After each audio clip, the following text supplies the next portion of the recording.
I've been playing Subterrors on and off since August 25th, 2016, over a year ago.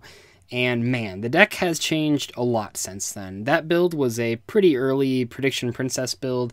That was back before Monarchs actually had even been hit on the ban list. And I took it to a box tournament. It was a lot of fun. And ever since then, I have always loved Subterrors. I know Spirals are sort of wrecking the OCG right now, but Subterrors still not up there. They're obviously too slow just in general. Flip effects are going to be rough in terms of competitive Yu-Gi-Oh! Just because the game's so fast. However, Subterrors have seen a lot of changes since then. So when they were first announced, they got their 4 best cards pretty much, cards that have been seen in pretty much every single build since then. You have Stalagmo and Umastrix, 2 cards that had great effects, either for propelling your game forward or dealing with your opponent's stuff through the disruptive banishing of Umastrix. Subterror Nemesis Warrior was also very good at dodging effects and setting up your graveyard. Hidden City is the 3 of in every single Subterror variant, searching any Subterror you need while also being a Book of Taiyu as well. The Subterror support after that first wave was pretty bad.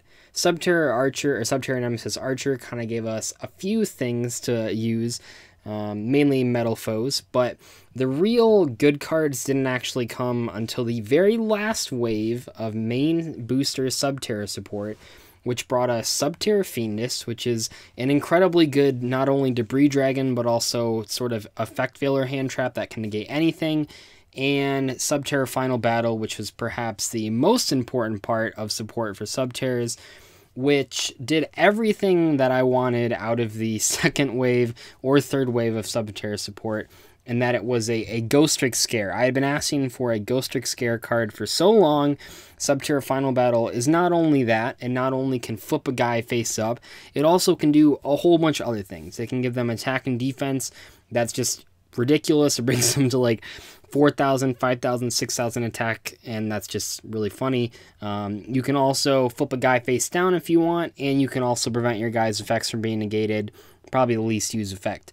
However, after that, Subterrors didn't really seem to be getting any more support. It was obviously the end of the main wave support that they were getting. But then when the OCG got them, they got a Link Monster, and I made fun of the Subterror Link Monster a lot. Now, people have different opinions about the Subterror Link Monster, but I think for the most part, I stand pretty firm on how I felt about it way back then. I think that was like a month or two ago now that card was announced. The Subterror Link Monster doesn't work in Subterrors, or at least it didn't work in Subterrors for a couple reasons. Mainly the fact that it kept using Flip Monster as like its terminology, when all of the times that said Flip Monster really needed to say Subterror Monster, because there's no good like it or not, there's no good opportunity in Subterrors that you'd want to get rid of 2 Behemoths, which are the only Subterror Flip Monsters, to summon it, and it wasn't very good. It's a good like Shadal support card, but in Subterrors, Subterror Link Monster is straight garbage. And then it was kind of frustrating that Spirals got their own Link Monster that's actually really good and wrecking the OCG. Flash forward to a little bit ago, and a new Subterror promo was announced for Japan, and all we knew about it was that it was a level 4 called Subterror Guru, and that was it. We didn't know any of its effects or its attack or anything like that, and a couple days ago it finally got announced or leaked. I think it was officially announced, I'm not quite sure, and it's really good. It's really good. That was a long-winded way of me getting to this point. I know on the Link Monster video, people were complaining that I didn't know what I was talking about when I was talking about Subterrors. I had one comment in particular that said, this guy has never played Subterrors in his life. Why the hell are we listening to him? And I wanted to let you guys know that that's not true at all. And my opinion on Subterrors matters. I think of all the Yu-Gi tubers out there, except perhaps maybe Lithium, I have more knowledge of this deck, more hours spent playing it than any of them. And I think that matters, because when you see a card like Subterror Guru, it might not look overpowered. Well, it's not overpowered, but it might not look great until you really get to the nitty-gritty of what it's used for. So here's the effect. Well, here's the effects. It's a level 4 Earth Dragon type flip effect monster, so it's important there because it's level 4 Flip Monster, where all the Nemesis and Fiendus as well have been non-Flip Effect monsters. Pretty good stats, 1600, 1800, nothing to write home about, but decent enough. And it has 2 different effects. You can only use each of them once per turn. The Flip effect is you can add 1 Subterror card, and that's really, really, really important because it's the only card that can search Subterror cards, not just monsters. So you can add a Subterror card from deck to your hand, except itself, which makes sense. And then the second effect is that you can target one other face-up monster, change that monster and this card face down in defense position.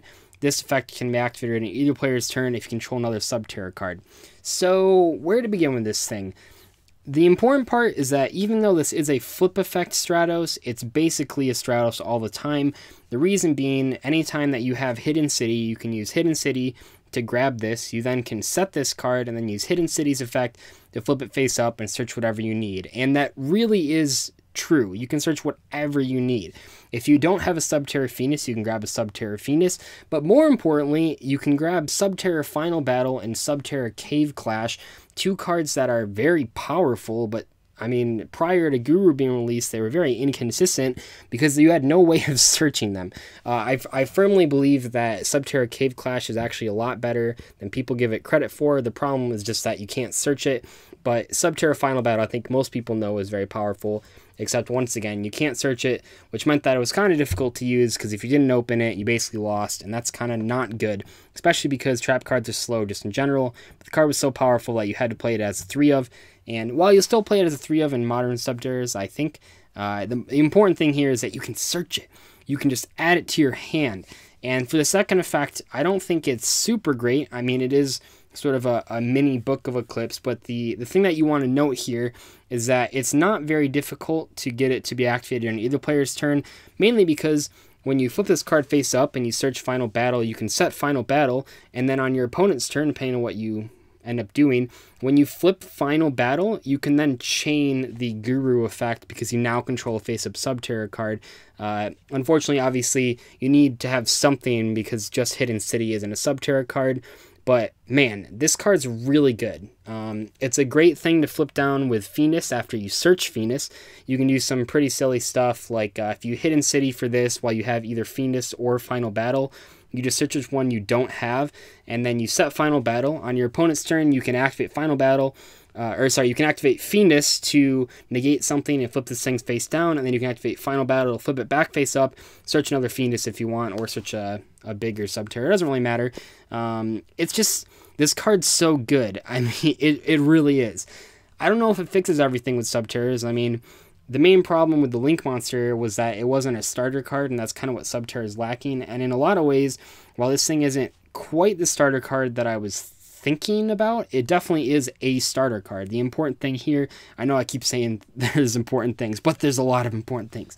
But the main thing is that anytime you have Hidden City, you can instantly activate this card's effect. I think that's actually, in a lot of cases, going to be better than just having a straight Stratos effect if it was normal summoned, because you can flip it face up with Subterror Final Battle for some shenanigans there. Also, I do have to say that with this card's announcement, that the Link Monster is looking a lot more viable. It might not be super important because I still feel that the Link Monster is just really underwhelming, ignoring the summoning condition, which was my biggest gripe with it. But I think its effect in general isn't super great in Subterrors, but with Subterror Guru, a lot easier to summon. All it takes is having like a Subterror Guru and a way to get a Behemoth on the board, which is a lot easier to do than have two Behemoths on the board. Also, it makes sense because you can get your Search of Subterror Guru, which will have you break even when you actually go for the Link summon. So I think the Link Monster gets a lot better with Subterror Guru's release. I will say, and this is probably the main takeaway here, it's going to be a while before we get Subterror Guru and the TCG. I think even if we got it like right now, it probably wouldn't make Subterrors relevant because I still think they're too slow as much as I love them. But I think this card helps, but we're not going to get this card for however long. I mean, obviously the meme at this point is like Fight for Patchwork. We're never getting that card, or when we do, who knows when we'll get it. But there's a ton of OCG cards that we just don't have, and while a lot of them are going to be irrelevant when they get here, Subterror Guru at least has a chance of being relevant. I think it's safe to say, I mean, Subterrors already have a couple regional tops, and you can certainly earn your invite with them, especially depending on what if we ever get a TCG ban list, they'll definitely look a lot better because they're not very good against True Dracos. Actually, they're terrible against True Dracos. But if we get a ban list, Subterrors could be fine. Phoenix and Final Battle are both ridiculous cards, and while the deck is really inconsistent right now, if you give them Subterror Guru, there's actually a lot of stuff you can do. I think it's good enough to make Subterrors a viable rogue strategy, assuming that Zodiacs and True Dracos get hit. Subterrors have a lot of different parts that make them, I think, a good contender. I know it's really bad when you look at flip effect monsters, and flip effects are pretty slow, but what a lot of people that aren't playing the deck don't realize is that Subterrors have a ton of ways to flip their cards face up, and even though they are flip effects, a lot of the times you're not having to wait that turn to use them. Between Hidden City and their own effects and Subterror Final Battle, you're constantly changing the battle positions of these cards to use their effects. You can use Umastrix on your opponent's turn to disrupt them. You can use Stalagma on your turn to draw cards and dig towards combo pieces. Phoenix is really good as well for flipping things face down and just being an all-around great card for negating things, and it's a debris dragon. The deck's okay. But with Subterror Guru being released, especially when it eventually gets released in the TCG, I think the deck's more than okay, if that makes sense. I don't know how good it will be, but depending on when we get this card, I mean, I probably would feel comfortable taking this to a regional. Subterrors are also sort of good because they don't rely on any link monsters. You didn't really use the extra deck too much back when they were played. I mean, you use like Terratop to make Invoker, but obviously Terratop's limited, so you wouldn't even play that anymore. And I think at this point, you might even go back to the ritual monsters and just have a whole bunch of crazy effects, because one of the problems with the Prediction Princess engine was that a lot of times you just didn't have anything good to flip. If your opponent didn't make a big play that required them to flip something face down, then you were stuck just kind of flipping Stalagmo in the end phase. But flipping Guru up in the end phase is actually pretty crazy, because then you can just get another free search. So yeah, that's where I think Subterrors stand. I think Guru is what they've needed. I think in a way it does save the day. I like Subterror Guru a lot more than the Link monster. And let me know your guys' thoughts on this card. I do think it makes a huge difference. But anyway, I'll see you guys later. Bye.